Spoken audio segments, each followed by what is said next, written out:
Live from the French Quarter, this is Eyewitness News at noon. Good afternoon. We begin with breaking news out of Baton Rouge about the police shooting of Alton Sterling. Today, Louisiana's Attorney General Jeff Landry announced his office will not be pursuing criminal charges against any of the officers involved in the case.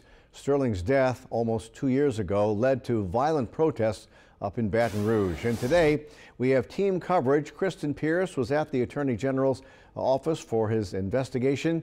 But we start with Danny Monteverde, who talked with Sterling's family after the announcement today. Danny? Good afternoon, Eric. This was a day long coming for the family of Alton Sterling. They arrived here about just a little before 9 o'clock this morning. They didn't say anything when they walked in. They were fairly subdued.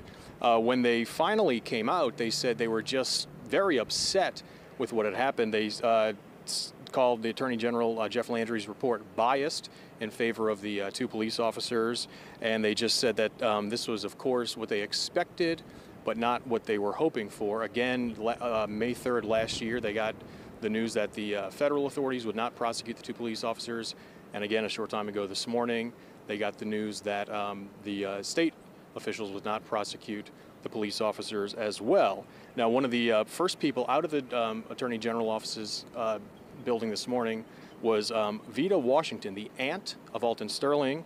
She said she was, of course, unhappy with the decision. We're hurt, disappointed, but we're not broken. We're not broken. We were broken when he murdered Alton.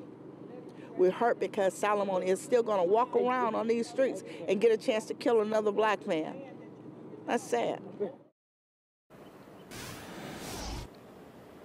And so again, that was Vita Washington, the aunt of Alton Sterling. We'll hear more from the family and other people involved in this case in later editions of Eyewitness News. But we also will hear now from Jeff Landry. My colleague Kristen Pierce was in the building today for the press conference. And Kristen, what did the Attorney General have to say about this case today? Hey, Danny. Attorney General Jeff Landry went over in great detail what he said happened the day Alton Sterling was killed and why they decided that no state charges would be charged against those two officers involved in his death. He said when the two police officers arrived on scene, they believed Sterling to be armed based on information they got from the dispatcher. One officer threatened to shoot Sterling if he didn't listen. Shortly after that, a struggle ensued, and Landry says the officers tried to get Sterling's hands. They tased him twice to little to no effect. Shortly after that, one of the officers announced that Sterling was going for his gun, and that's when he was shot 3 times in the chest.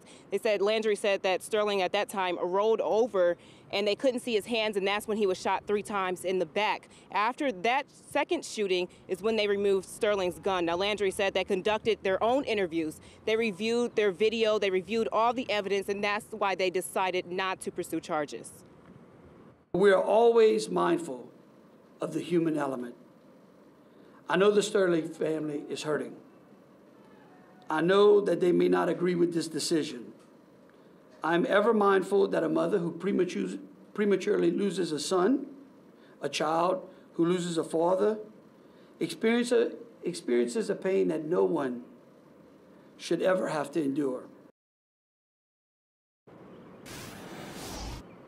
Landry also mentioned autopsy results. He said that they found several illegal drugs in Sterling's body at the time of his death, and they said that they do believe that may have contributed to his behavior and what happened. Reporting live from Baton Rouge, Kristen Pierce, Eyewitness News. All right, Kristen, thank you very much. We will have much more on the Alton Sterling case coming up on our news at 5 and 6 tonight and online on our website at WWLTV.com.